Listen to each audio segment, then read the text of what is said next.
We delivered the bomb that ended World War II. Then the Navy left us to die. On purpose. July 1945. I was 18 years old, and I was standing on the deck of the USS Indianapolis, watching men in suits load wooden crates onto my ship. They didn't tell us what was inside. They didn't tell us why the captain cancelled shore leave in Guam. They didn't tell us why we were sailing alone. No destroyer escort, no submarine screen.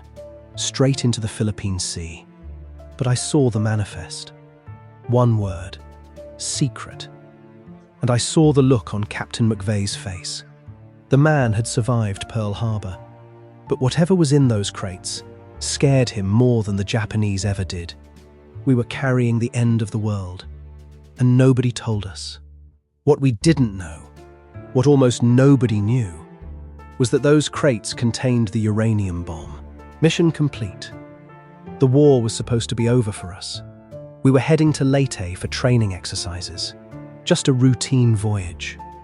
But 900 miles from land, sailing in a straight line, no escort, no sonar protection. We were the perfect target.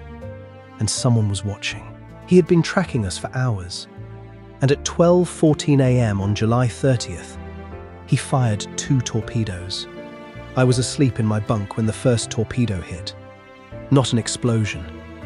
A scream of metal. Men were burning alive behind me. I ran. The Indianapolis was listing to starboard. 15 degrees, 20 degrees, 30. So fast we didn't have time to launch lifeboats. The bow went under. The screws lifted out of the water.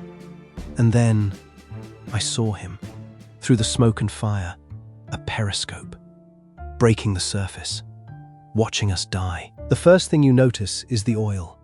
It covers everything, gets in your eyes, your throat, your lungs. You can't see the horizon.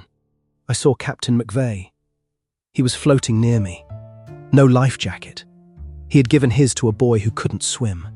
The man who had carried the weight of the world in those secret crates was now carrying nothing but the guilt of 900 souls. And then I felt something brush my leg. Oceanic whitetips. They hunt in packs. They can smell blood from 3 miles away. The sharks didn't attack right away. They circled. For hours. Testing. Waiting for the weak ones. Here's what nobody tells you. The Navy knew we were missing. They knew. Captain McVay's route was logged. His arrival time was expected. And nobody reported it. No search party. No rescue planes. No distress signal. Because the torpedoes had destroyed our radio before we could send one. We were listed as routine overdue. For 4 days. While the sharks fed. Father Thomas Conway swam from group to group, giving last rites, giving away his life jacket, his food, his strength. He died on day 3. Day 4. I had stopped counting the men around me. The ones who died in the night just slipped under. No sound. No struggle. I was hallucinating.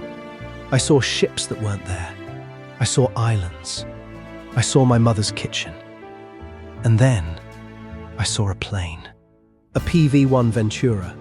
Lieutenant Wilbur Gwynn. He wasn't looking for us. He was on routine patrol.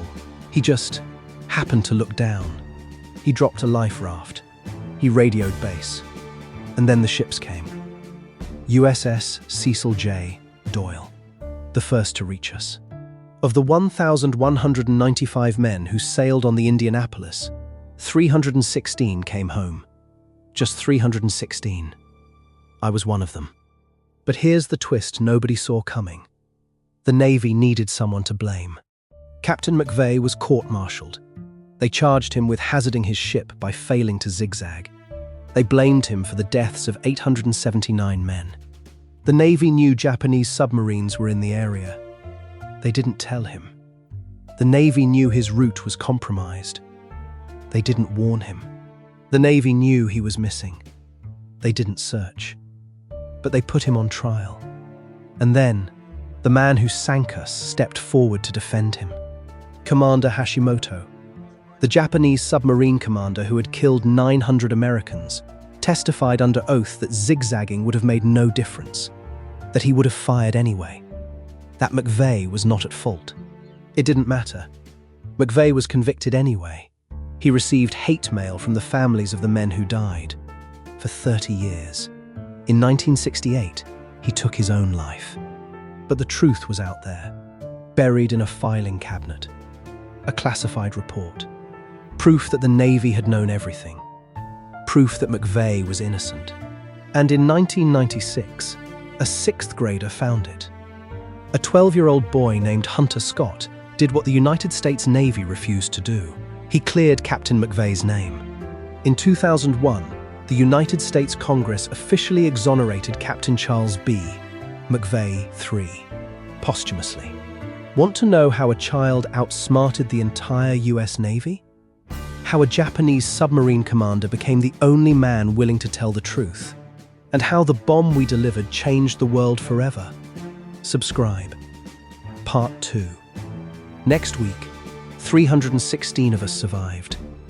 But some of us never left the water.